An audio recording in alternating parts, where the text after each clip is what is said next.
Flores again and welcome sa aking channel.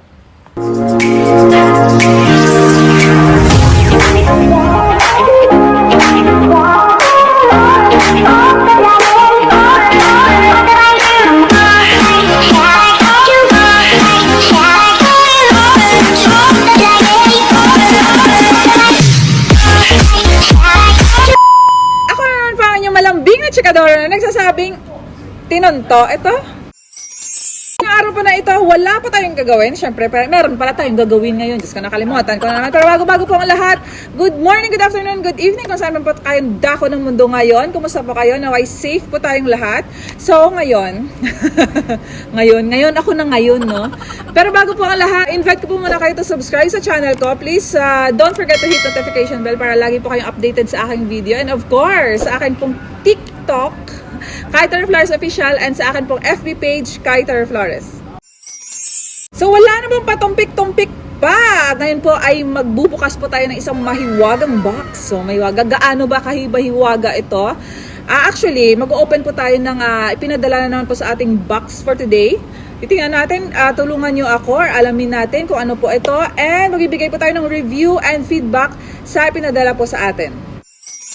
Charan! And andito na po. This is actually from B&S. Bonsu. Bonsu. Ang last na anak ni inay. Bonsu. So, ito po yung paper bag niya. Ayun, as you can see, meron talaga siyang logo dyan. Eyewear collection pala siya. Wow! Ayun, this is from Bonsu.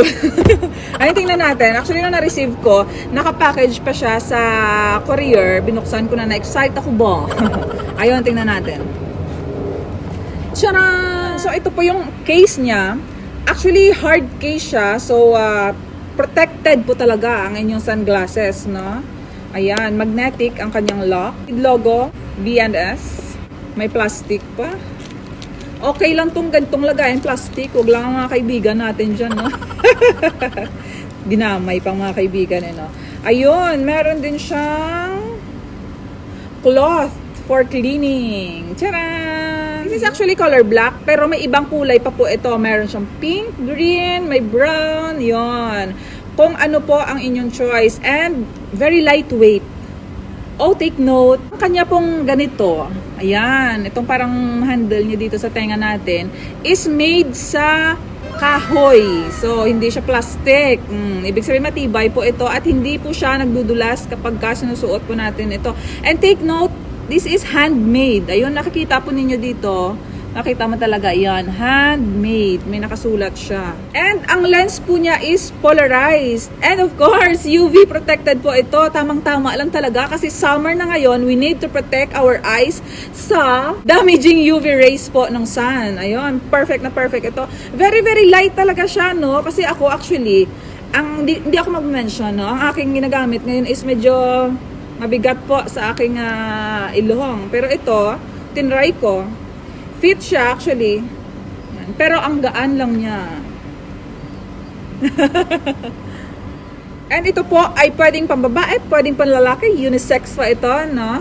At saka sa mga kababayan ko po, good news po ito, no? Isa na namang successful kababayan natin dito sa Dubai ang magmamay-ari po ng business na ito, kaya suportahan po natin. Filipino po ang may-ari or may gumagawa po nitong handmade na sunglasses na ito. Hala? Parang may spring siya. Kasi pag pino-fold mo siya na ganon, easy lang siya i-fold. Ayan. Bonjour. Bonjour. Kalimutan ko na naman si Bonso. O, ayan. And that's it for today, mga katinuntaw. Maraming salamat po. Sa mga gusto po umorder ng Bonsu Eyewears po collection, maaari po kayong mag-follow o umorder through online po sa kanilang page, IG, ayan po. Even po sa TikTok nila, meron din po. Ayan. Tingnan nyo lang po sa may baba sa description. Pwede po kayong and follow them also po. Thank you so much. Very affordable lang po actually. And free delivery po all over UAE.